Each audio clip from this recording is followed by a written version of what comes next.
Joining us now on Open Book is Dr. Rock Positano. He's a medical pioneer, medical genius, actually, in all things. He's an associate professor at Yale University, and he's an author. He's written two terrific books. The one we're going to talk about mostly is Street Smart, the primer for success in the new world. He also wrote a fantastic read, Dinner with DiMaggio, which I've given out that book. I've given out both your books, Doc. So Dinner with DiMaggio, every Italian I know gets a copy of that book. And your Street Smart book, I try to give out to all the graduates and all of our interns here and so forth. Now, you co-authored the book with your brother. You wrote the last book with him, right? Am I wrong? Yeah. John, Anthony, John and I were always a very good 1-2 punch. We were two nice street kids that grew up in a really cool part of Brooklyn and had the advantage of having that sense of community where we all learned how to work with each other, how to sort of navigate situations, navigate the streets. And John and I have always worked together on projects, and we have a few good things in the works, but the DiMaggio project and the Street Smart project was really a lot of fun to do. So why author a book on street smarts? I know the answer, but I want you to tell the crowd the answer. Well, Anthony, this is a situation. I mean, it's a different world today. Okay. One of the things we realize is that the new definition of success is survival, because look what we went through the last few years with the COVID epidemic. And I think what's happened is that a lot of the kids that are out there today, who are either under 20 years old or 25 years old, many of them didn't have the type of exposure like that you and I or my brother John had growing up, which was to be faced with very difficult circumstances that were very unusual, to be able to navigate a situation, make a plan, and be able to hopefully figure it out, And I think the book it's really written more for today's youth, the kids that are out there today. And of course, to me, anyone who's a youth is someone who's under 35 years old. Okay. So I think that's what makes this kind of special. And of course, it's not a self-help book though, that I want to make clear. I'm saying it's not a self-help book. I mean, there are hundreds of those books written by many people that you and I both know. Okay.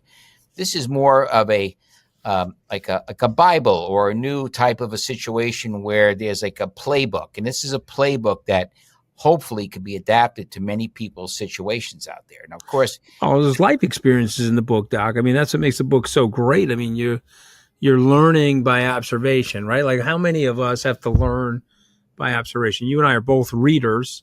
When I'm reading about Joe DiMaggio, I'm living vicariously through your stories, but I'm also learning about him, his morality, how he thought about people, how he treated his friends, the respect he had for himself and for others, right? And that's what you're sort of doing with Street Smart. You put a selection of vignettes of your buddies in the book, men and women, that articulate how they got to where they are. And there's wisdom in there that you can't get from a academic. You can't get from a classroom.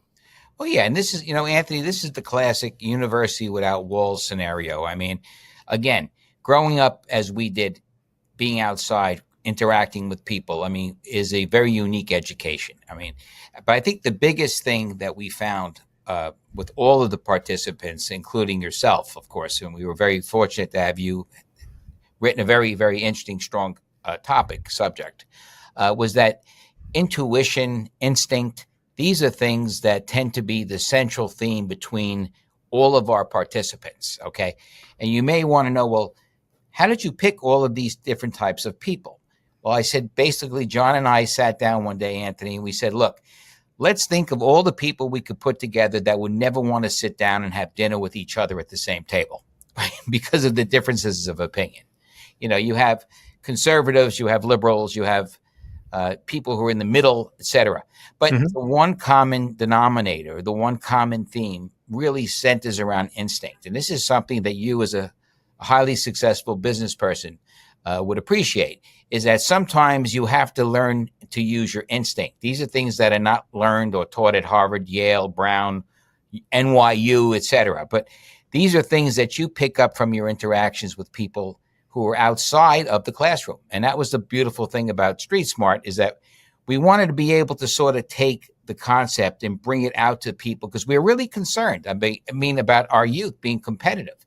I mean, you look at all these other countries, you look at China, you look at the, overseas, you look at the, the Russian population, and a lot of these kids are really, they're tough kids, and these are people that had to overcome a lot of issues and a lot of, horrible circumstances. And what I'm concerned about is, are our kids up to the task? And we both know it's not about how you compute a formula. It's about how do you interact, how do you learn how to negotiate with people? And many of the things that we spoke about really are based, as you had mentioned, Anthony, on the fact that, I had a very privileged relationship with Joe DiMaggio. And what people don't realize about DiMaggio, he was the ultimate street smart guy. He wasn't just a phenomenal ball player, a phenomenal physical specimen in terms of his athleticism, et cetera. This man was brilliant, brilliant. I mean, he could run any company. I'll never forget one time we went down to Wall Street, and Dick Grasso at the time, I believe, was the head, and Joe was teaching the people in the Wall Street boardroom things about investing. I'll never forget that. And one of the guys turns to me and he says, "How does he know so much about this thing?" I said, "Well, look, this man is a brilliant man. He knows business. He knew entertainment. He knew obviously sports. He knew relationships. And being around Joe really helped to stimulate the fact that I saw Joe had a street smart that he grew up with when he was growing up in San Francisco, that we were able to develop as we grew up, in my case, or my brother Johnny's case, in Brooklyn. So I think in many respects, DiMaggio was an excellent, role model in so many ways, not just as an American hero or Marilyn Monroe's husband or 56 game hitting streak or, 9 World Series championships, but as a human being. One of the things was that the street smarts that John and I grew up with was it really enabled us to get that type of a relationship with Joe, because Joe didn't stand for too much BS. I mean, he was a very tough guy, but man, Anthony, he could spot a problem from a mile away. And of course, you think about today's baseball players, okay? Joe always felt that more games are won and lost in between the ears, mental mistakes, mental errors. We saw that only recently with some of our local baseball teams where mental errors come into play. And of course, that also is where our focus comes from, being street smart. So I think having that type of experience, Anthony, makes a big difference. But you've applied it to your medical practice, though, as well, right? I mean, you said something to me once, sort of you treat the patient, not the test. You look at the clinical situation and you make an evaluation. Less is more. You try not to do anything too invasive to somebody. This is really all from your upbringing and your street smarts, more than from a textbook, right? Yeah, well, look, Anthony, a lot of people could learn a lot of different techniques. I mean, there's a lot of ways you could read an X-ray or an MRI or a CAT scan or whatever. But we found one of the things that we've always tried to apply here in our practice at the hospital was a sense of personal, making it personalized, which means, you're not, in my case, we have a foot and ankle practice here at Special Surgery. I mean, I always tell people this feeling I have is that, you're not just a foot and an ankle to me. There's a person attached to that body. And I think really part of our upbringing, being kids, growing up the way we did, taught us to interact and learn how to work with different types of people from different backgrounds, different beliefs, different thoughts. And look, Anthony, nobody's perfect. I mean, you and I both have experience. No matter sometimes how much we try to take the high road, people will always try to lowball us or try to take us down or et cetera. But one of the things we do learn is our ability to interact effectively with people from all different types of backgrounds. And I've done that very well, in our practice here at the hospital. And I mean, I could honestly say I have very, very few people that I dislike, that wound up not being in our practice after a while. But a big part of that has to do with, as you know, in your business, interpersonal relationships, which is key. They used to always say that, anything when you're dealing with success is 80% interpersonal, 20% academic. It's the same thing. Your ability to deal with people as you have very successfully done, has a lot to do with your ability to know how to interact with people from different backgrounds. And it doesn't mean you're necessarily going to like these people or agree with them, but it doesn't mean you can't, in this case, interact with them in an efficacious way, or in a way where you're able to do your job. Well, I love the book for so many different reasons, but I want to talk about luck for a second, because I often think about it, but I thought you quantitatively and qualitatively assessed the role of luck in life. Tell us a little bit about that. Everybody has to have a little bit of a lucky break. Right? You got a lucky break, didn't you, Rock? I know I've gotten several lucky breaks. Tell us a little bit about luck and its role in life. Well, Anthony, I guess our Jewish friends call it mazel. Italians call it fortuna. All right. But I think the important thing about luck is that we have control over our ability to create a lucky situation, which means I don't believe in this thing where you walk out one day and, you say a prayer the day before that something good is going to happen to you and suddenly it happens. I believe that everything is set up from an internal perspective. We make our own luck. We create our own opportunities. It doesn't always work out that way. We don't always do it for that reason. But the way we interact with people, the way we interact with situations, in many respects, creates our own luck, etc. So I don't believe in pure luck. Okay, I don't. I do believe there's a small percentage of it, obviously, but I think people who are successful, like the people that we were very, very fortunate to have participate in our book, these were people that basically said they used their instincts to create their own luck, which of course led to other types of things. So again, that's what we mean. John and I mean more about when we're talking about qualitative and quantitative, but it's a big part of how we sort of deal with people and how we sort of set a situation up. Doc, can you smell it on somebody? And what I mean by that. Can you smell the savoir-faire, the success? Let's say you meet a young kid, even if they're a patient of yours or you're teaching at Yale or interacting with somebody at dinner. Can you smell it? Can you smell it on somebody? And you know what I mean by the smell. Yeah. They got it. And so what is it? What are you picking up from your intuition? Anthony, that's the street smart. That's the sixth sense that we learn how to develop when we're out there. They do not teach that in the classroom. I'm sorry. I don't care what school you go to, where you've been trained, who you've trained with. That comes from experience. That means that comes from stepping on landmines, from getting your legs blown off in situations. That comes from being, in a foxhole with somebody where things are going wrong and you're able to sort of hang in there and work a problem through or to survive, et cetera. But the answer is yes. I mean, it's an instinctual thing. I could tell immediately what a person's vibe is. I walk into a room, I'll shake their hand. I pretty much can, and I don't say this in a bad way.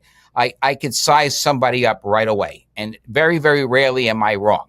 Okay, and I use the term, do I smell it on them? Yeah, I definitely smell it on them.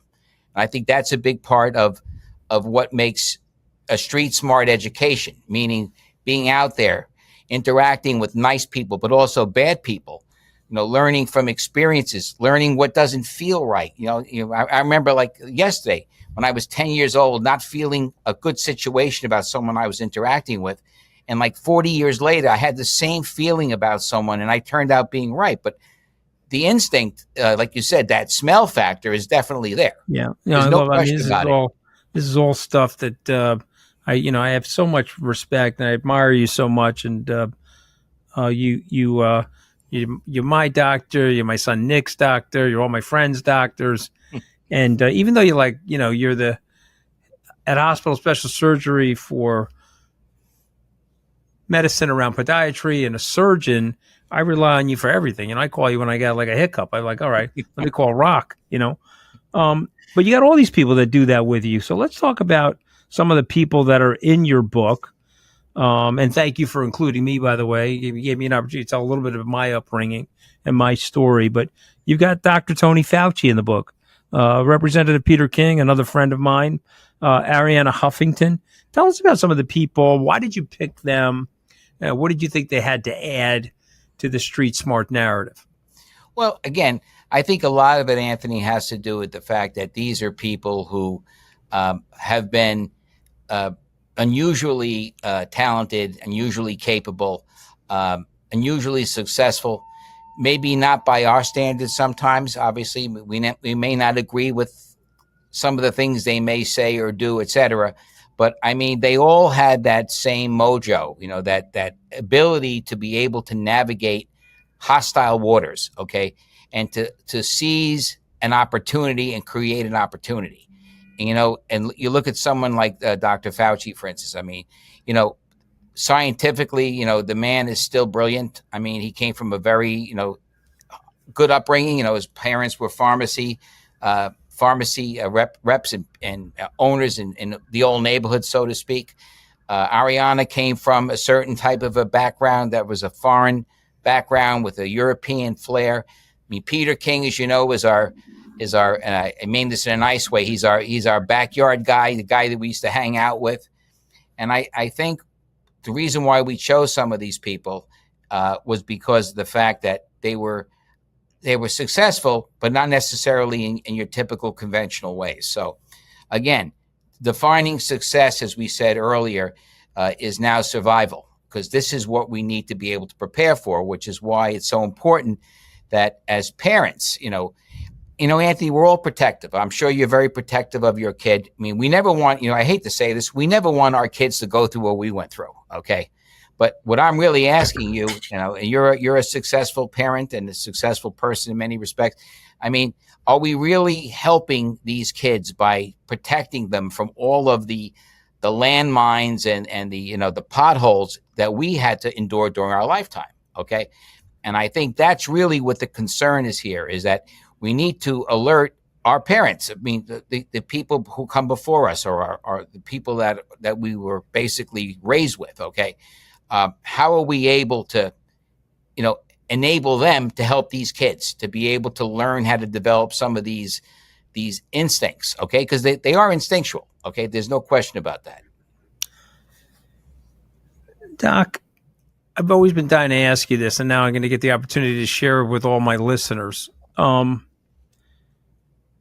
You could have been anything. You're talking about DiMaggio, but that's you. You could have been an executive at one of these companies. You could have been running a CNN or a Wall Street company. Tell us about you and your love for medicine and what drew you into the practice of medicine.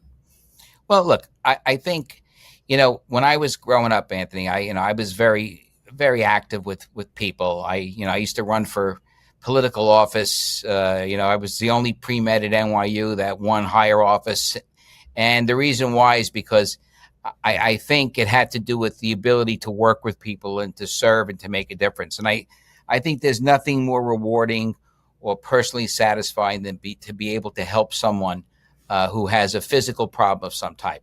That is the most empowering reward you could ever get. You cannot put a price tag on that. And I think what always endeared me and brought me in was that connection of being able to listen to someone who may be in trouble and help them to figure out what needs to be done. Okay. And I think that was the allure.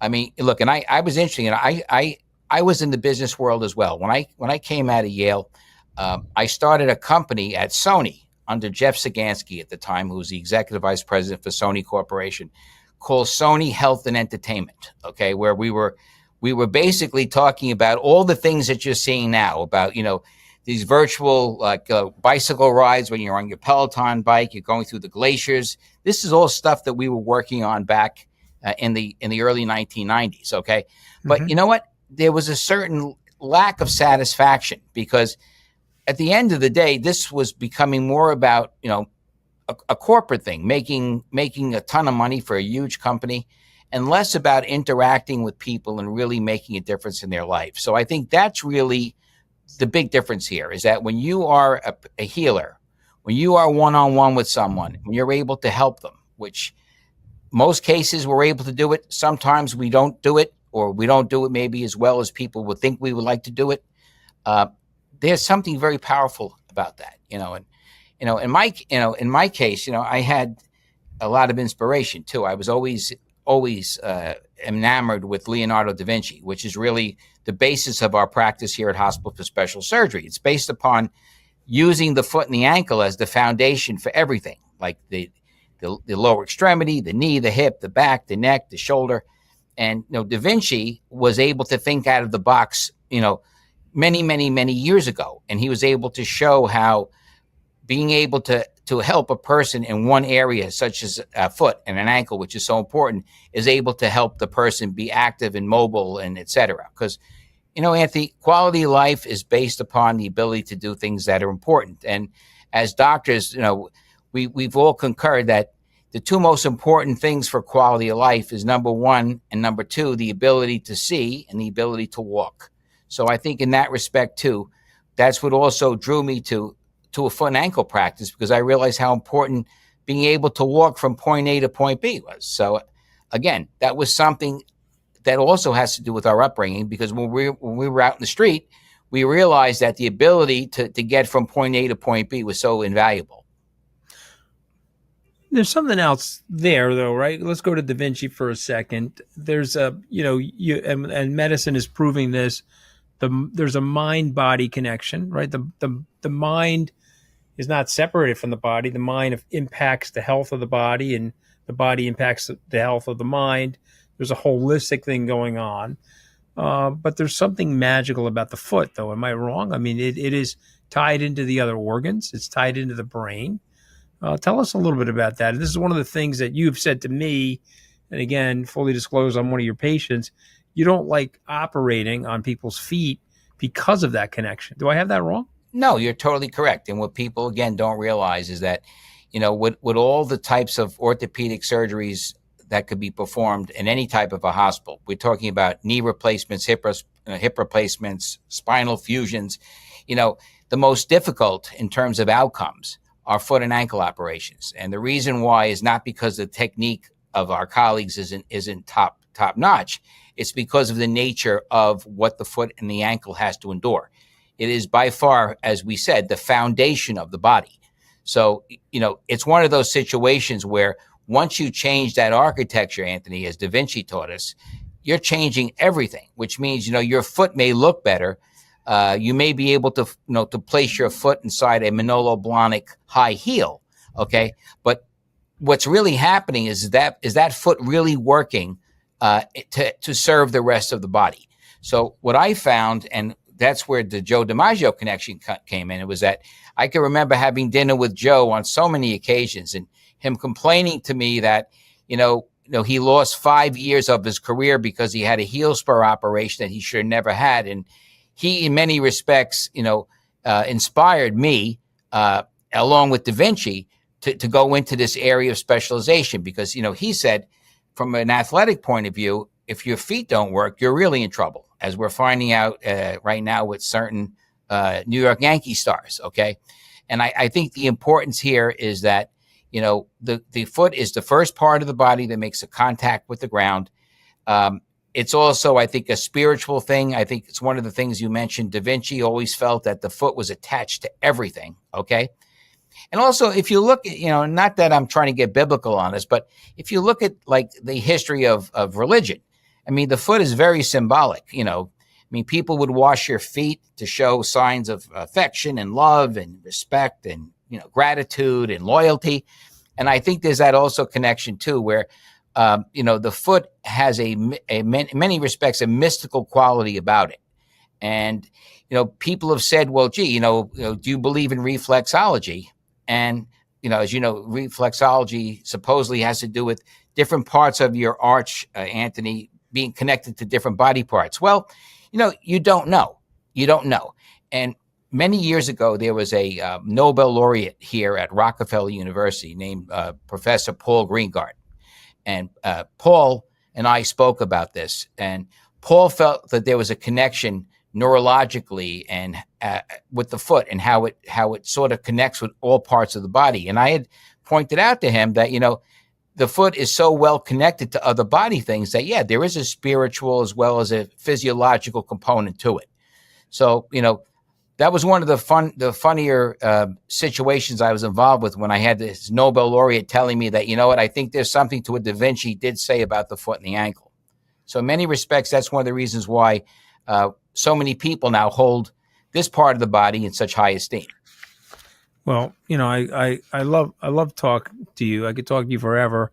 I want to go to Dinner with DiMaggio for a Sure, second. sure. There's so many great stories in that book. It's a, somebody says to me, "Well, why would you read Dinner with DiMaggio?" I would say, "Well, it's a book about friendship.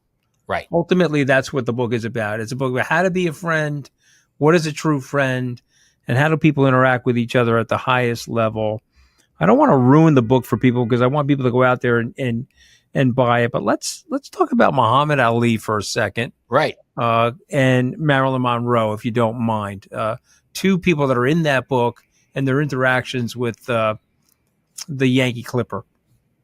Well, look, I mean, Joe, people didn't realize that Joe was a tremendous boxing fan, and he had a tremendous amount of respect for Muhammad Ali. And I had asked him at one point, I had a family member that was killed in Vietnam. Okay. And, Joe and I were talking about boxing, and he brings up Muhammad Ali. And I said, Joe, I really don't want to talk about Muhammad Ali. This is a guy that didn't, go to war. And of course, at that time, I didn't know half of the reasons why, he was an objector for the right reasons, because of his religion, his beliefs, etc. But, DiMaggio says to me, "Doc, you got it all wrong. If you're going to be a professional person, you cannot judge a person and their ability and their craft based upon your personal beliefs." Okay. And he says, "I know you may have issues with Muhammad Ali because of your cousin. However, your framework of how you're judging him as a professional is all wrong." And I thought about that. I said, he's right. So I apologized. I said, Joe, you're right about that. And then he went into how Muhammad Ali did so many wonderful things for kids, for inner city kids. And he gave me a whole different perspective. But he basically, in a nice way, Anthony, he slapped me in the side of the head. Okay. Basically, it's like sitting at the dinner table with your uncle, your father, and suddenly you get whacked. You know what I mean? And he was right. I've been there, Rock. I've been You know there. what I mean. Okay. Yeah. I'm sure you and I have I've been whacked by friends and relatives, not just relatives. You know what that feels like, okay? But I think what I was saying, I developed a whole much more profound respect for Ali after Joe put it into perspective that you need to separate whatever personal feelings you may have, whether those personal feelings are justified or not, from looking at a person's professional behavior. So, yeah. So there's no question about that, Joe. That was one of the lessons of Dinner with DiMaggio. Joe basically teaching me that you need to be careful what criteria you use when you're judging a person in their profession and what impact they may have on other people, etc. In terms of Marilyn Monroe, look, I mean, Joe was amazed with her. I mean, Joe, one of the things Joe would always say was that people didn't realize how brilliant she was. That she could, Anthony, she could read a script and memorize the whole script in 2 hours. I mean, it was kind of funny because, everyone has this impression that she was, maybe not the most highly intelligent person, which clearly was not the case. And Joe had a tremendous amount of respect for her because of her craft. She was that talented. She had an amazing ability to assimilate information, to memorize it, etc.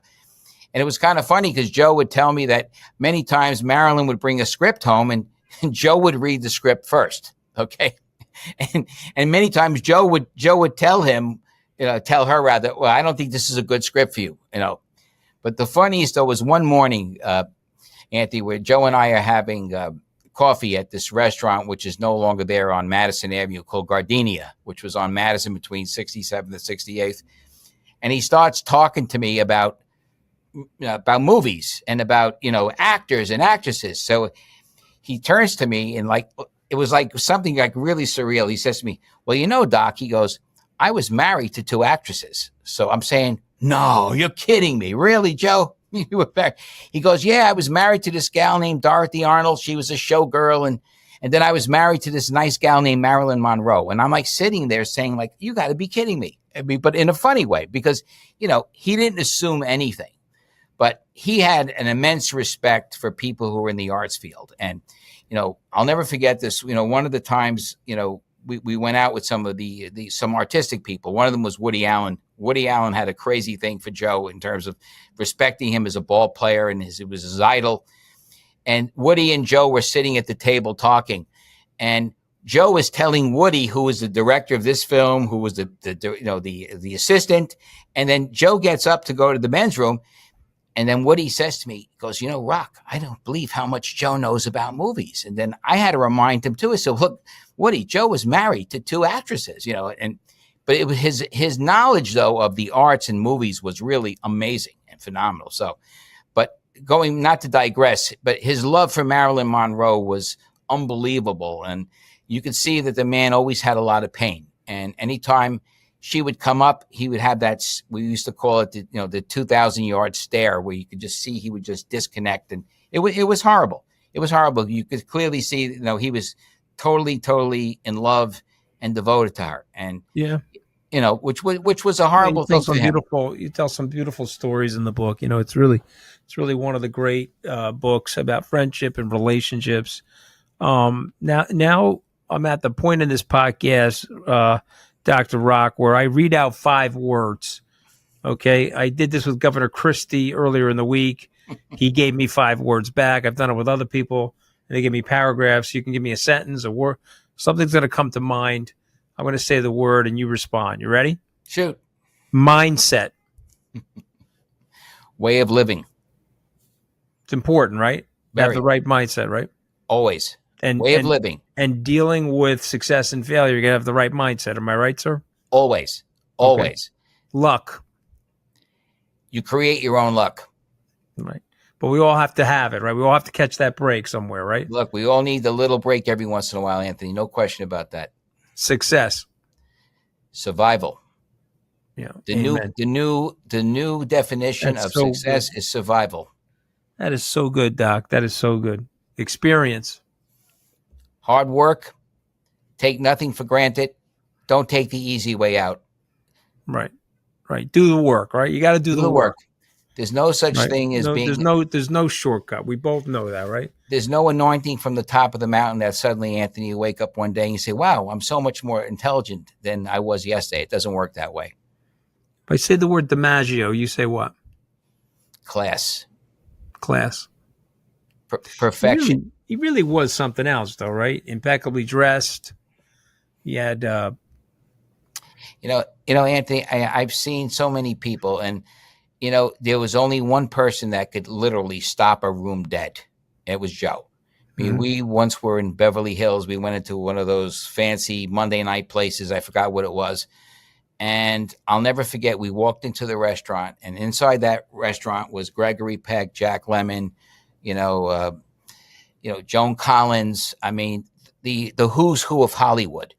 And we walk into that restaurant, and it went dead silent. You could not hear a pin drop because he had that type of an effect on people.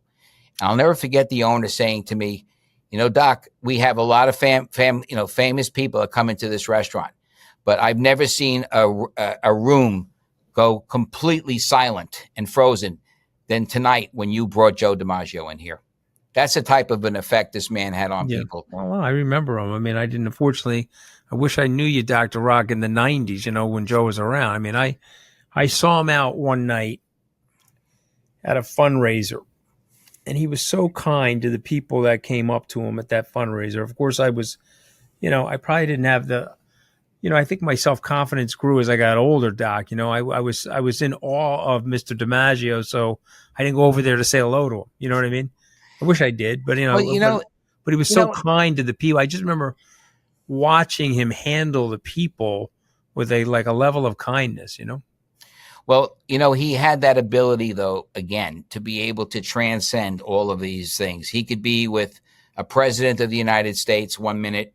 He could be with a 10-year-old kid the next minute. He could be with, a Wall Street titan the next minute. And to watch him navigate from one situation to another was an unbelievable master class. And that was one of the things that we were exposed to. And I would ask him, and he said the same thing. He goes, look, Doc, when I was growing up in San Francisco, we grew up very poor. I had to learn how to navigate from place to place, from situation to situation. So again, but what made him so special was that he could just transcend and just go from one situation to another without any problems, effortlessly, flawlessly. And that was the amazing thing about it. And by the way, one of the things about hanging out with Joe, Anthony, was that I knew who he would like, and equally important, I knew who he would not like. That was important. Right. You know, I could tell right away, this is trouble. This is trouble, you know. Right. Yet I could tell, like you said, you know, you used that term earlier, you could smell it on someone. Well, right. After hanging out with Joe for all those years and going to literally, you know, thousands of breakfasts, lunches, and dinners, I got a scent right away of who he would like, which, by the way, Anthony, didn't mean this is a person who I wouldn't necessarily like or dislike. You know what I'm saying? Right. Yeah, no, he was particular. You wrote about it. Doc, what's next? What are you going to write about next? Well, you know, Anthony, I you know, we do a lot of work here. You know, as you know, my son joined the practice. He finished up his program at Yale. His name is Rock also, which is maybe a curse for him, poor thing, because, you know, he's a really super smart, hardworking kid. And we're working on some really, really great research projects that involve foot and ankle, that involve non-surgical interventions, because we really feel we're about 25 years ahead of our time, because we started, you know, not him, obviously, because he's a lot younger than I am, but we started this whole movement of non-surgical many, many years ago, before most groups did. And actually, our practice at HSS was the first non-surgical foot and ankle practice probably in the world. And again, we could thank Mr. DiMaggio for that, which is why, you know, part of our center is called the Joe DiMaggio Center, because, again, what ended Joe's career was a foot surgery that should have never happened in the first place. So in many respects, we use that experience as our ability to connect with the public. And don't get me wrong, Anthony, when someone needs an operation on a foot or an ankle after all non-surgical things are not successful, look, we tell people, listen, go see our colleague down the hall. You need surgery, period. But I think, though, you know, DiMaggio taught us that the importance of ambulation in terms of your daily lifestyle, your quality of living, your quality of life, and in his case, athletic performance. I mean, it's the most important part of one of the most important parts of the body. Well, we agree, Doc. I'm looking forward to your writings. I'm looking forward to coming to see you. I'm very grateful to you. You've written 2 amazing books. The first one was Dinner with DiMaggio, and the one out right now is Street Smart, the primer for success in the new world. Doc, thank you so much for joining us today on Open Book. Anthony, you're a great man. And listen, again, you've done wonderful things. And, you know, at the end of the day, when the book is written, people are going to be really appreciative of all the great things that you've done. Well, sweetie. That's sweetie. It means a lot to me coming from you. You know that. Well, let's face it, you've earned that distinction. You come from great people, great family, the right work ethic. And let's face it, you're loyal to your friends, which is the most thing. Well, amen. Well, amen. I say the same thing about you in spades. See, if you were there right now, I'd be hugging and kissing you, Doc, right? Like us Italians do to each other, right? Hey, listen, right? we actually mean it. You know what I'm saying? Yeah, of course. You know, we actually mean it. You can't be uptight. You got to hug and kiss people. Too bad. Listen, you know? even these days, you know, Anthony. These days, I don't care. What are they going to do? You know what I mean? Well, listen, it's a pleasure and honor to be on the same stage with you.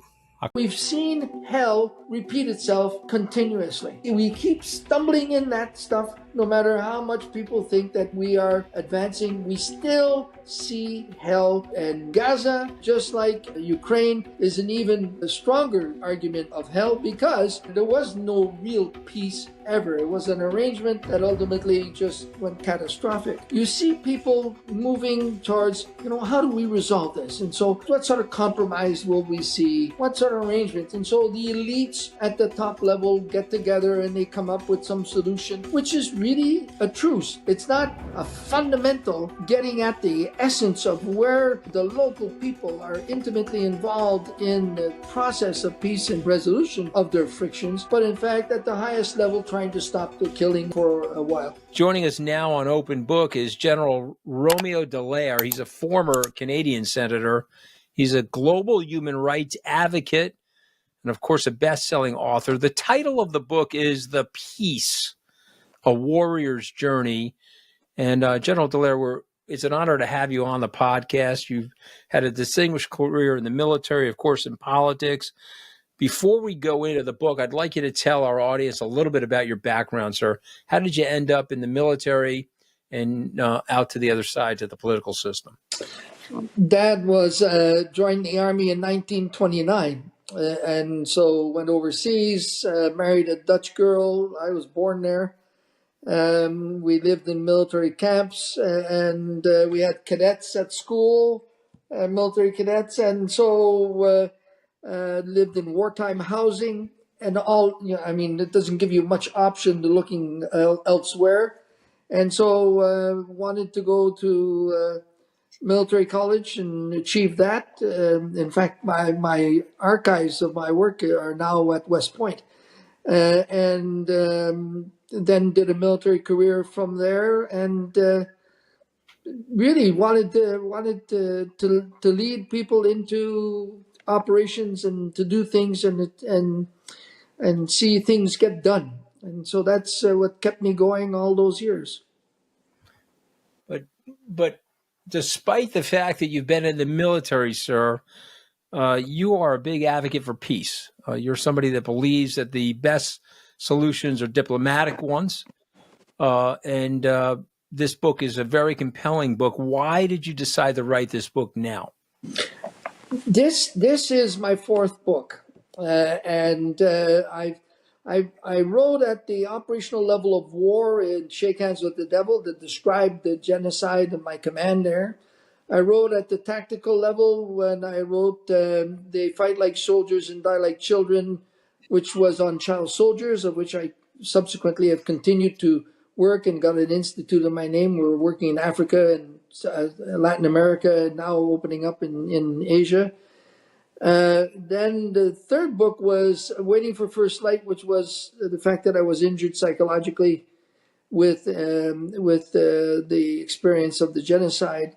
So I needed something strategically, and I thought there was a way of getting at this arena of conflict and returning conflicts and mass atrocities and massive abuses of human rights and so on by looking at it from a higher plane. And so it's taken nearly 10 years to pull all these things together and to say that ultimately the aim of the exercise is not for humanity to survive the future, but to thrive, and that means to shape it. And what we've been doing over all this time, even since Westphalia, is we've been satisfying ourselves with truces, but not really looking at the fundamental premises of lasting peace, and peace that makes people able to concentrate on their future, their maximum potential, and with the need to marry or communion with the planet,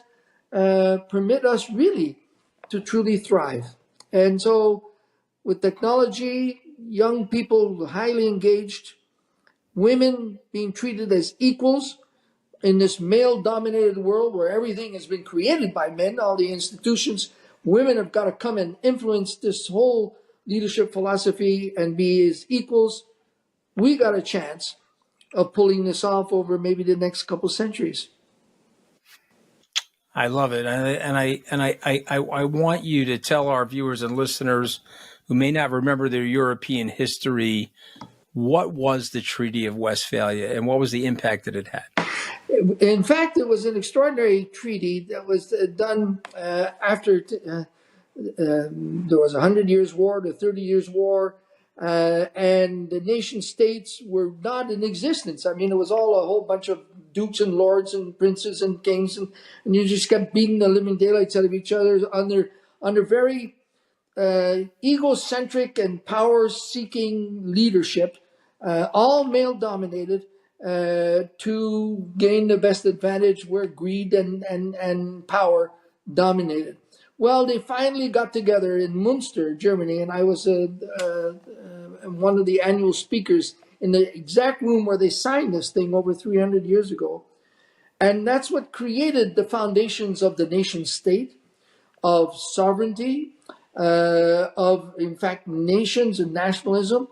And it proved to be an effective tool Certainly after the reforms of thinking and philosophy of the Italian Renaissance in particular at the end of the 15th century. And so here we get an opportunity to go for lasting peace, and all we find is that people are still at each other's throat for a variety of reasons, and in so doing, we end up by making truces, agreements, but never really looking at the essence of what the frictions created as a determinant for going to slaughtering each other, gaining more opportunities, and in fact, not living in peace, but living with a constant hope that a truce will hold. Well, that means you're always looking at your 6 o'clock to see whenever somebody's going to blow it apart.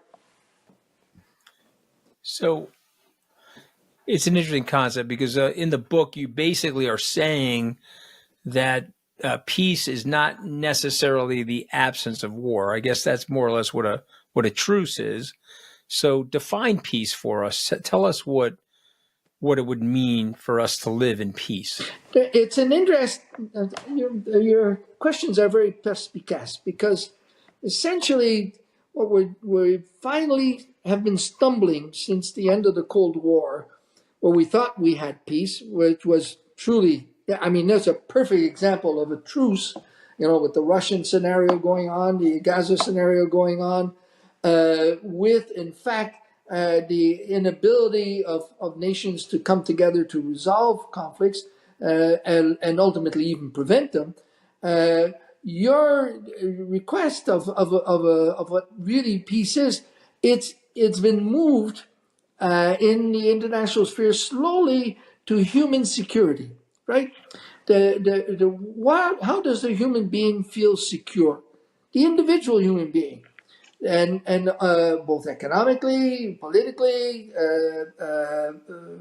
is in its opportunities of maximizing its potential, and in a world where, in fact, the principle of all humans being human and not one human more human than the other actually becomes a reality, fundamentally through respect and the equal opportunities for all. So in peace, you are actually living without any premise, any structure that could permit frictions that do exist. I'm not negating that, but going to a state where, in fact, they end up in conflict and we continue to, as we've done for millennia, slaughter each other. And so I truly believe that by integrating capabilities of the security force, security dimension, political dimension, diplomatic dimension, nation building, the NGO world, humanitarian side, if we brought all that together into a reinforcing plan, a plan that builds on the synergy of all these different capabilities and disciplines, we could actually strive towards something that will not only prevent a conflict, but actually not only stop a conflict, but actually prevent it. And once we've done that, then we can look into the future and shape it under the premise that we have built a foundation for not only humanity, but also for the planet and humanity to become one, moving to a secure future. I think it's brilliant, sir, and I appreciate you joining. I want to go into a little bit of what happened in Rwanda, and you saved 32,000 people negotiating with rebel leaders, trying to get the UN member states and the international media to intervene.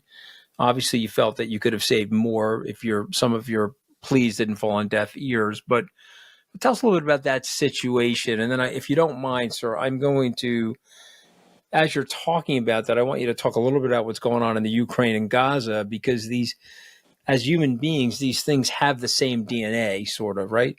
In terms of this intransigence and this people stuck in certain positions to the point where they're ready to commit violence towards each other. Yeah, and let me bring a bit of the book into this also, because we're talking about that. And the whole premise of all this starts with my experience in a catastrophic failure of humanity, where in fact we did not treat all humans as equal. That we decided that sub-Saharan Africans didn't really count.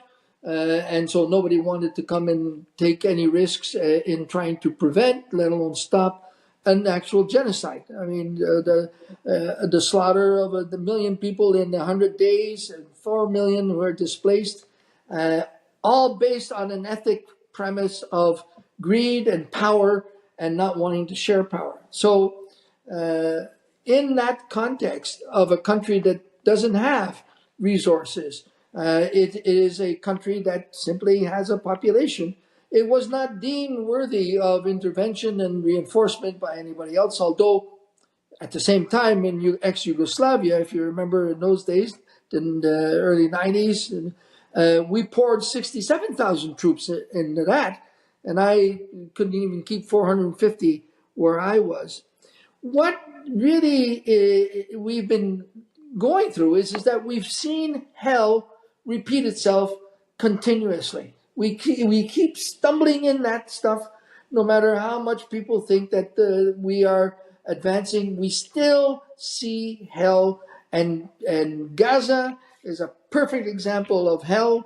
Just like Ukraine is an even stronger argument for of hell, because there was no real peace ever. It was an arrangement that ultimately just went catastrophic. From there, you see people moving towards, how do we resolve this? And so what sort of compromise will we see? What sort of arrangements? And so the elites at the top level get together and they come up with some solution, which is really, as I said earlier on, a truce. It's not a fundamental getting at the essence of where the local people are intimately involved in the process of peace and resolution of their frictions, but in fact at the highest level trying to stop the killing and for a while. So that's purgatory, and that's in fact the part of the book.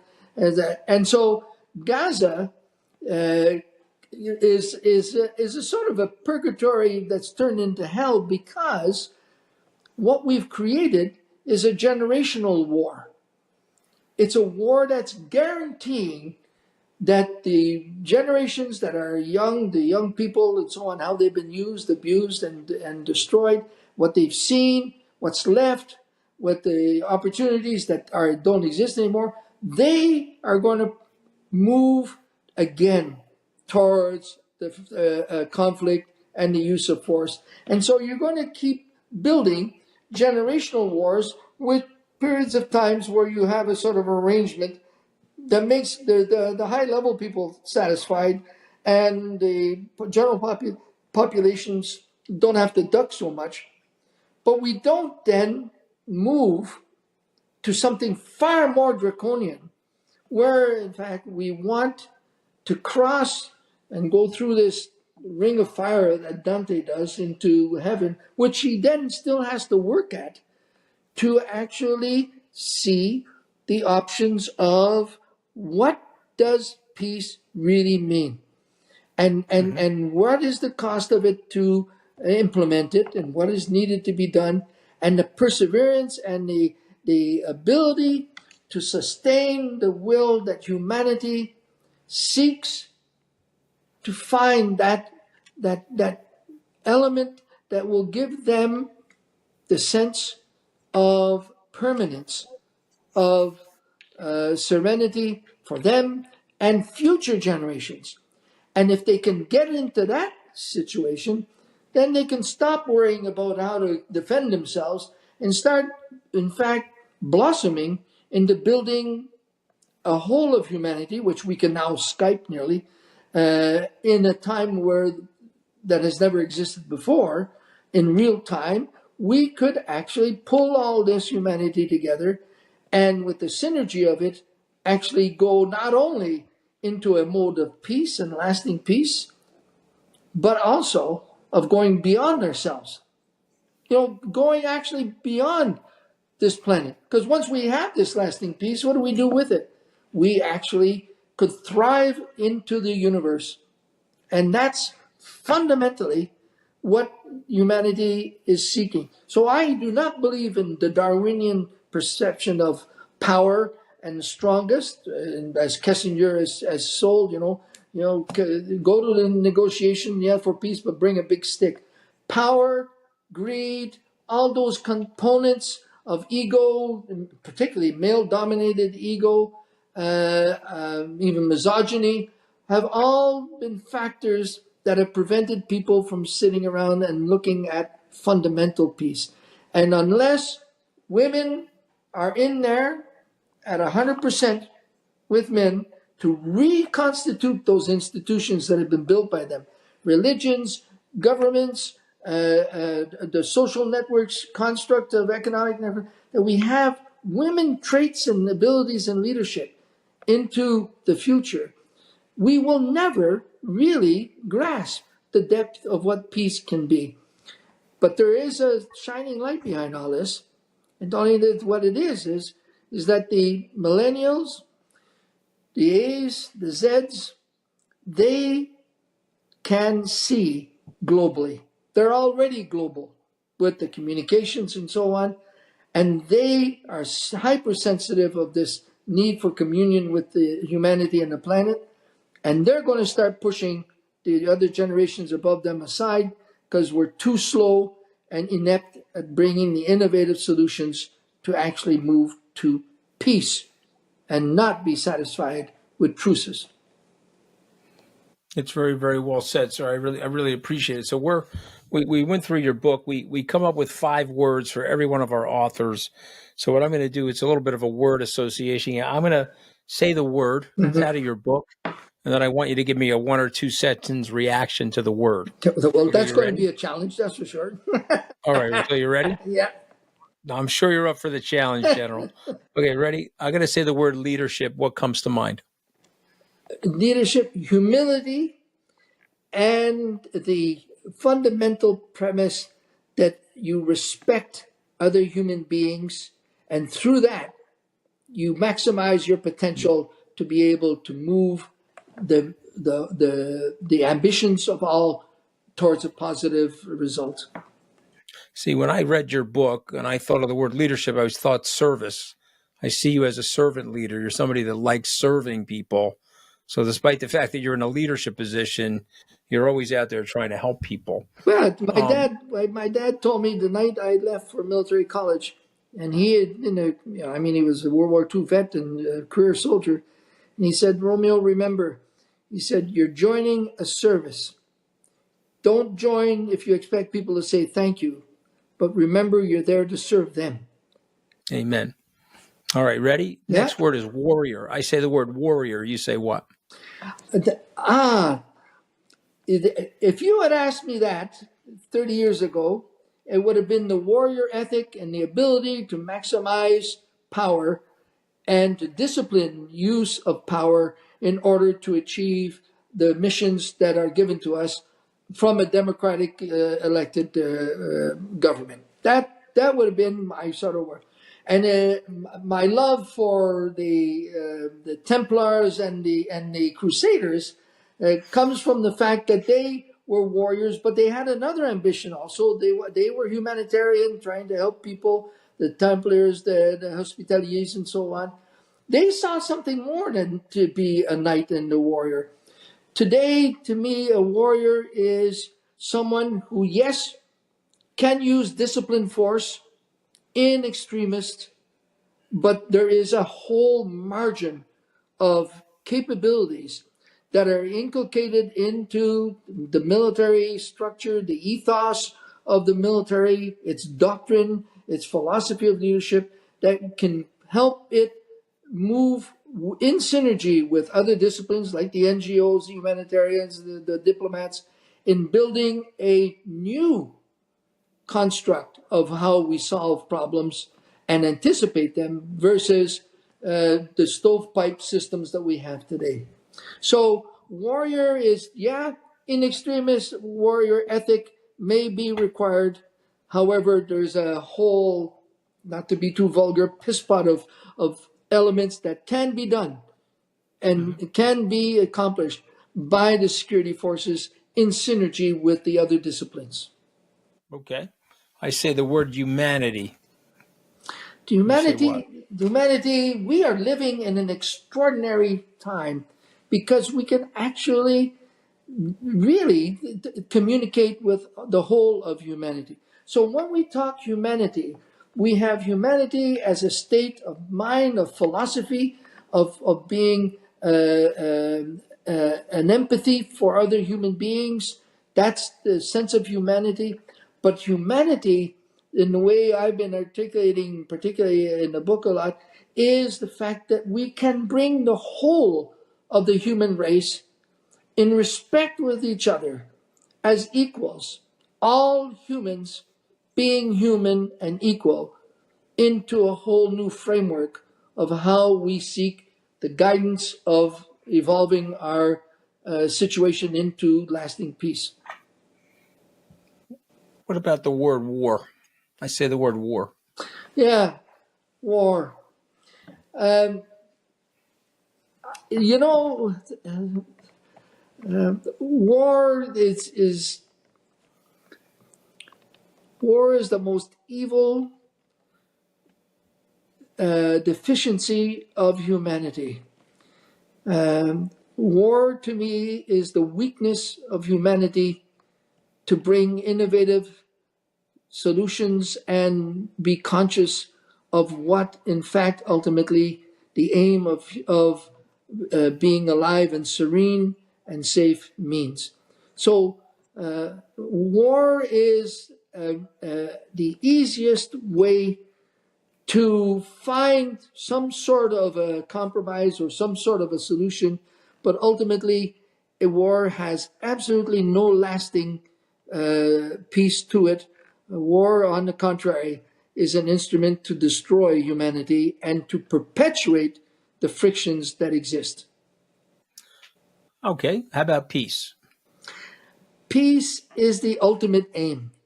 Peace is the reason why all these human beings are on this planet, because we are not they're here on this planet to survive the planet and the universe and so on. We're on this planet to thrive. We have been given extraordinary capabilities that we have barely touched upon, that we can in synergy move us beyond this planet.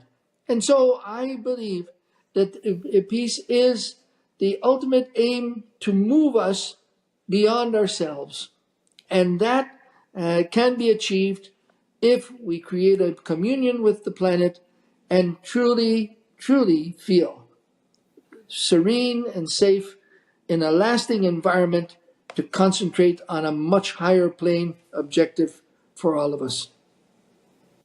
Well, listen, sir, it's been fascinating to interview you. It's been an honor for me to have you on Open Book, our podcast. The title of the book is The Peace, A Warrior's Journey, sort of a brilliant rendition of what that book is about from General Romeo Dallaire.